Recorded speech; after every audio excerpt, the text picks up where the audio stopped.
Welcome to Chillin' 101. We hope this video helps. You begin by confirming model and Android version. This matters because different firmware behaves differently.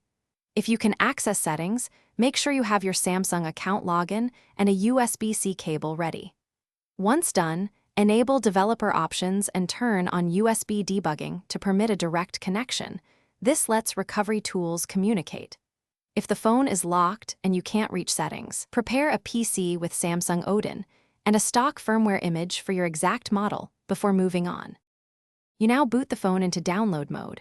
For most Samsungs, press power and volume down together, then follow prompts. Connect to your PC and open Odin. This tool writes firmware partitions. Load BL, app, CP, and use CSC not home CSC so it performs a full setup wipe. This action removes lock data and resets FRP if firmware matches. Flash the stock firmware, don't interrupt, and wait until Odin reports pass. This replaces the lock screen component and returns the device to factory state. You finish by booting into the Android setup and signing in with the original Samsung or Google account.